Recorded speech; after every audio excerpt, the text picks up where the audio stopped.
সুন্দর চকচকে লম্বা লম্বা চাল আর ধবধবে সাদা ভাত না হলে চলে?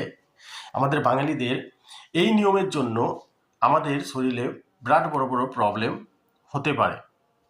আমাদের শরীরে বড় বড় বিপদ ঘনিয়ে আসছে। কিন্তু কিছু কিছু পরিবর্তন আমাদের শরীরকে আরো বেটার করে নিয়ে আসতে পারে। তো এই ছোট ছোট পরিবর্তনের মধ্যে নাম্বার ওয়ান হলো চাল বা ভাত। কেন?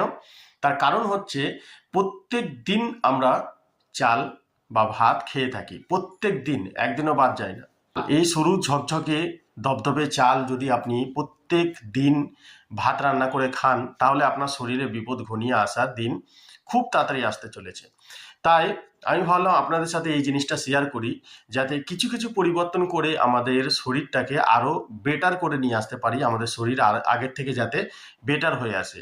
আজকেকার টাইমে 99% মানুষ রোগে ভুগছে। আপনি রোগ থেকে মুক্ত হওয়ার উপায় খুঁজছেন, তাহলে এই ভিডিওটা আপনার জন্য। এই ভাত যদি আমরা পরিবর্তন করতে পারি বা চাল পরিবর্তন করতে পারি, তাহলে আমাদের শরীর থেকে অনেক রোগ দূরে সরে যেতে পারে। কি করে? দেখুন, যে চাল আমরা খাচ্ছি, সরু চাল, ধবধবে সাদা চাল, সেগুলো কিন্তু অতিরিক্ত পালিশ করার ফলে সেতে কিন্তু পুষ্টিগুণ যেটা থাকে সেটা কিন্তু নষ্ট হয়ে যাচ্ছে। পুষ্টিগুণ কখন থাকবে? যখন চালটা লাল থাকবে। এক্সাম্পল ধরতে পারেন মাসুরি চাল বা কন্ট্রোলে যে চালটা দেয় সেই চালে কিন্তু পুষ্টিগুণ পুরোপুরি পাবেন, যতটুকু থাকে ততটুকু পাওয়া যায়। বাট আপনি যখনই সরু চাল খুঁজছেন, ধবধবে চাল খুঁজছেন, বাঁশকাঠি চাল খুঁজছেন, তখনই কিন্তু আপনার শরীরে কোনো গুণ আসছে না। আপনার শুধু পেট ভরার জন্য কাজে লাগছে, বাট এক্স্যাক্টলি আপনার কোনো পরিবর্তন আসবে না আপনার শরীরে সেটা লাগছে না, গায়ে লাগছে না।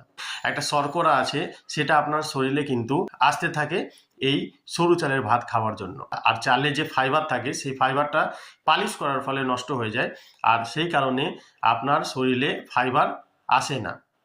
তাহলে যেই জিনিসটা আমরা প্রত্যেক দিন খাচ্ছি, সেই জিনিসে একটুখানি পরিবর্তন করে যদি দেখি, তাহলে আমার শরীরটা আগের থেকে বেটার হয়ে আসবে। তো কি করবেন? দেখুন, সরু চালটা যদি বাদ দিতে না পারি, আজকেকার টাইমে 90% মানুষ সরু চাল খেয়ে থাকে। ডিমান্ড সব থেকে বেশি সরু চালের, সাদা ধবধবে চালের। যেমন অনেকগুলো জিনিস, আমি শুধু চালের বলছি, শশা বলুন, কলা বলুন, আপেল বলুন, সব জিনিসই যে ট্যানা ব্যাকা আমরা নিতে চাই না। সোজা শশা, ফ্রেশ শশা হবে, কলা একদম ফ্রেশ হবে, তবেই আমরা নেবো। চকচকে ফর্সা, আমার মতো সুন্দর, এরকম হবে তবেই আমি খাবো, নাহলে খাবো না। তাহলে কিন্তু ওইগুলো মনে রাখবেন, ওইগুলো কেমিক্যাল দিয়ে তৈরি। আর যেগুলো ট্যারা ব্যাকা, সেইগুলো কিন্তু অরিজিনাল। তো আসুন, যেই টপিক আমরা কথা বলছিলাম, আপনি কি করবেন? সরু চাল যদি আপনি ছাড়া ভাত খেতে না পারেন, তাহলে কি করবেন? সরু চালের মধ্যে সন্না মাসুরি বা যেই কন্ট্রোলে চাল দেয়, মোটা চাল, লাল চাল, সেইগুলো আপনি 10 কিলোর মধ্যে 1 কিলো মিশিয়ে ফেলুন, বা 1.5 কিলো 2 কিলো, যেটুকু আপনি নিতে পারেন, মিশিয়ে ফেলুন। মিক্সিং করার ফলে আপনার শরীরে সেই চালটাও যাচ্ছে, সেই ফাইবারটাও যাচ্ছে, সেই পুষ্টিগুণটাও যাচ্ছে। তাহলে এতে কি হলো? আপনার সরু চাল ছাড়তেও হলো না, এবং আপনি পুষ্টিগুণও পাচ্ছেন। আর যদি ছেড়ে দিতে পারেন, তাহলে তার কোনো কথাই হবে না। তো আমি ভাবলাম এই জিনিসটা শেয়ার করি আপনাদের সাথে, কারণ প্রত্যেক দিন আমরা যে জিনিসটা খাই, সেই জিনিসের মধ্যে ইমিডিয়েটলি পরিবর্তন আনা উচিত, না হলে কিন্তু বিপদ ঘনিয়ে আসছে।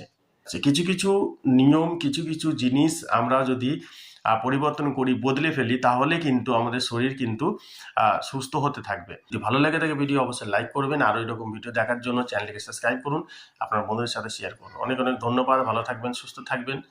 ধন্যবাদ।